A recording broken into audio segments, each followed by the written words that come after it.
अष्टावक्र बोले, भयंकर सेनाओं से युक्त महाराज जनक, इस सभा में सब ओर से अप्रतिम प्रभावशाली राजा आकर एकत्रित हुए हैं, परंतु मैं इन सब के बीच में वादियों में प्रधान बंदी को नहीं पहचान पाता हूँ। यदि पहचान लूँ तो अगाध जल में हंस की भांति उन्हें अवश्य पकड़ लूंगा। अपने को अतिवादी मानने वाले बंदी, तुमने पराजित हुए पंडितों को पानी में डुबा देने का नियम कर रखा है, किंतु आज मेरे सामने तुम्हारी बोली बंद हो जाएगी। जैसे प्रलय काल के प्रज्वलित अग्नि के सामने नदियों का प्रवाह सूख जाता है, उसी प्रकार मेरे सामने आने पर तुम भी सूख जाओगे। तुम्हारी वाद शक्ति नष्ट हो जाएगी। बंदी, आज मेरे सामने स्थिर होकर बैठो। बंदी ने कहा, मुझे सोता हुआ सिंह समझकर ना जगाओ, ना छेड़ो। अपने जबड़ों को चाटता हुआ विशेला सर्प मानो। तुमने पैरों से ठोकर मारकर मेरे मस्तक को कुचल दिया है। अब जब तक तुम डंस लिए नहीं जाते तब तक तुम्हें छुटकारा नहीं मिल सकता। इस बात को अच्छी तरह समझ लो। जो देहधारी अत्यंत दुर्बल होकर अहंकार वश अपने हाथ से पर्वत पर चोट करता है, उसी के हाथ और नख विदृढ़ हो जाते हैं। उस चोट से पर्वत में घाव होता नहीं देखा जाता है।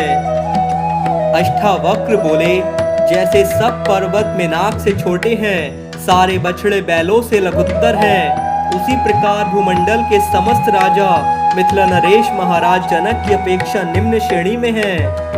राजन, जैसे देवताओं में महेंद्र श्रेष्ठ हैं और नदियों में गंगा श्रेष्ठ हैं, उसी प्रकार सब राजाओं में एकमात्र आप ही उत्तम हैं। अब बंदी को मेरे निकट बुलवाइए। लोमश जी कहते हैं, युधिष्ठिर, बंदी के सामने आ जाने पर राजसभा में गरजते हुए अष्टावक्र ने बंदी को कुपित होकर इस प्रकार कहा, मेरी पूछी हुई बात का उत्तर तुम दो और तुम्हारी बात का उत्तर मैं देता हूँ। तब बंदी ने कहा, अष्टावक्र, एक ही अग्नि अनेक प्रकार से प्रकाशित होती है, एक ही सूर्य संपूर्ण जगत को प्रकाशित करता है। शत्रुओं का नाश करने वाला देवराज इंद्र एक ही वीर है तथा पितरों का स्वामी यमराज भी एक ही है। अष्टावक्र बोले, जो दो मित्रों की भांति सदा साथ विचरते हैं, वे इंद्र और अग्नि दो देवता हैं। परस्पर मित्र भाव रखने वाले देवर्षि नारद और पर्वत भी दो ही हैं। अश्वनी कुमारों की संख्या दो ही है। रथ के पहिए भी दो ही होते हैं तथा विधाता ने एक दूसरे के जीवन संगी पति और पत्नी भी दो ही बनाए हैं। बंदी ने कहा, यह संपूर्ण प्रजा कर्मवश देवता, मनुष्य और त्रयक रूप तीन प्रकार का जन्म धारण करती है। ऋक्, साम और यजु, ये तीन वेद ही परस्पर संयुक्त हो वाजपेय आदि यज्ञ कर्मों का निर्वाह करते हैं। आधर्व्य लोग भी प्रातः सवन, मध्याह्न सवन और साय सवन के भेद से तीन सवनों यज्ञों का ही अनुष्ठान करते हैं। कर्म अनुसार प्राप्त होने वाले भोगों के लिए स्वर्ग, मृत्यु और नरक, ये लोक भी तीन ही बताए गए हैं और मुनियों ने सूर्य, चंद्र और अग्नि रूप तीन ही प्रकार की ज्योतियां बतलाई हैं। अष्टावक्र बोले, ब्राह्मणों के लिए आश्रम चार हैं, वर्ण भी चार ही हैं और इस यज्ञ का भार वहन करते हैं। मुख्य दिशाएं भी चार ही हैं, वर्ण भी चार ही हैं तथा गो अर्थात वाणी भी सदा चार ही चरणों से युक्त बतलाई गई है। बंदी ने कहा, यज्ञ की अग्नि गार्हपत्य, दक्षिणाग्नि, आह्वानीय, सभ्य और आवसत्य के भेद से 5 प्रकार की कही गई है।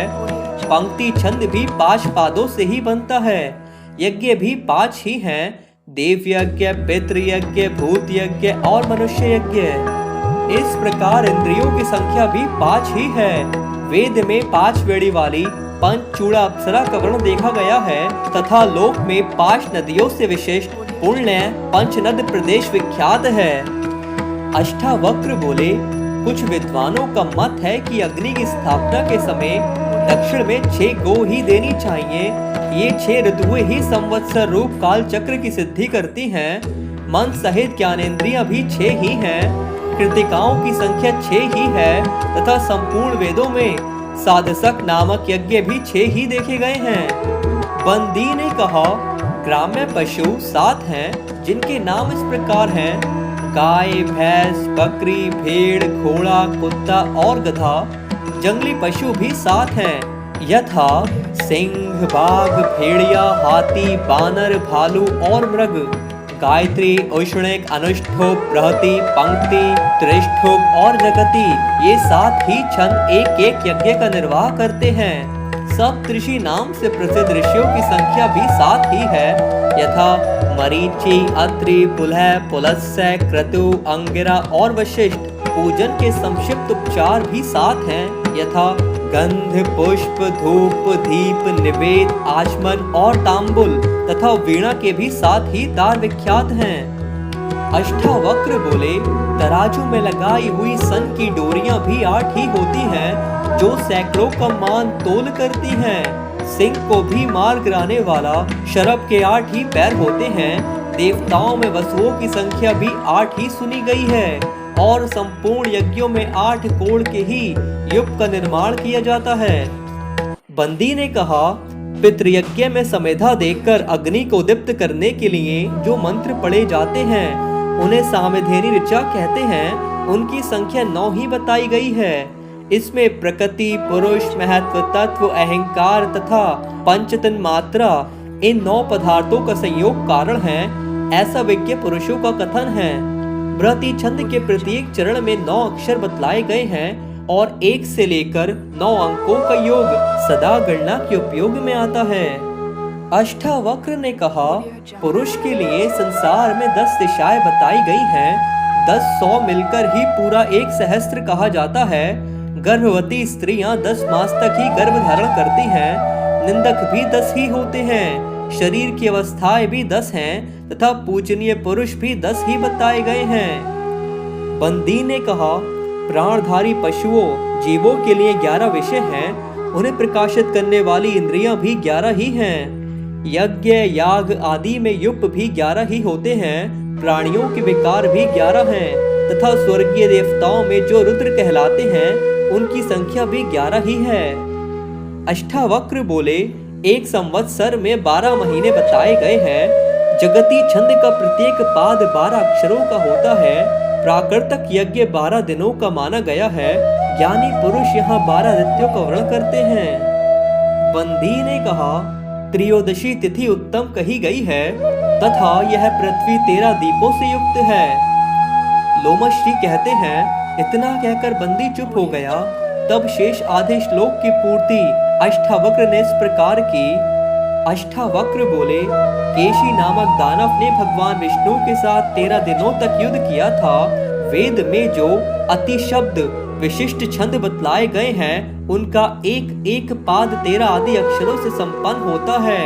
अर्थात अति जगती छंद का एक पाद 13 अक्षरों का, अति शक्री का एक पाद 15 अक्षरों का, अति अष्टी का प्रत्येक पाद 17 अक्षरों का तथा अति भूति का हर एक पाद 19 अक्षरों का होता है। लोमश जी कहते हैं, इतना सुनते ही सूत पुत्र बंदी चुप हो गया और मुंह नीचा किए किसी भारी सोच विचार में पड़ गया। इधर अष्टावक्र बोलते ही रहे। यह सब देख दर्शकों और श्रोताओं में महान कोलाहल मच गया। महाराज जनक के उस स्मृतिशाली यज्ञ में जबकि चारों ओर कोलाहल व्याप्त हो रहा था, सब ब्राह्मण हाथ जोड़े हुए श्रद्धा पूर्वक अष्टावक्र के समीप आए और उनका आदर सत्कार पूर्वक पूजन किया।